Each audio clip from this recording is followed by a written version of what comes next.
وڵێ باوکم پێشمەرگەیەکی دێرینی بزوتنەوە بوو دیارە لە دوای ئینتیفازەکەی ساڵی 91 و پەیوەندی بە ڕابوونی ئیسلامیەوە کردو و پێشمەرگەیەکی بزوتنەوە بووە و پاشانیش دوای کۆمەڵی ئیسلامی و کۆمەڵی دادگەری ئێستا هەتا کاتەش هەر پێشمەرگەیەکی کۆنی کۆمەڵی ئیسلامی بووە. باوکم وەڵاهی ئامادەبوونی ئەو خەڵکە شایەتیەوەی بۆ دەن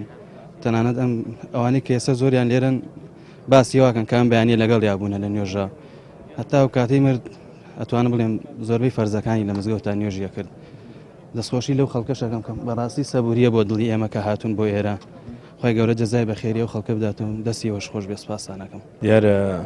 مام عومەر خۆی گەورە لی خۆش بە بەشتی شاد بکە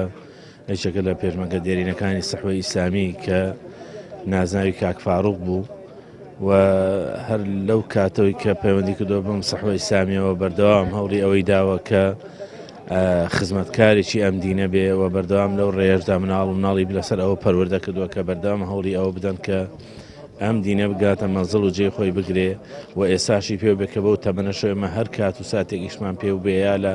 ئامادەبوون و لە دەرس و لەوانەکاندا بەڕاستی ئامادەی دەرەبڕێ و لە هەموو کات و ساتێککە ئامادە بووە وەشایەتی ئیمان و تەقوا و عیبادەتی بۆ دەین داواکارشین لەخوای پەروەردگار کە لی خۆش بێ و سەبووری کەس و کار و ئێمە و هەموو ئەو برا بەڕێزانش بداتەوە کە ڕۆژێ لە ڕژان ئەم برا بەڕێزیان ناسیوە لەگەڵ یابوونە بەڕاستی جێ ئەسەف و داغ بووە کە هەموو کاتێک دڵسۆزی خەم خواردنی بۆ ئەم سەحوەی ئیسلامیە وای لێ کردبوو کە هەموو کات و ساتێک کە هەر کارێکت پێویستە ئامادە بوو.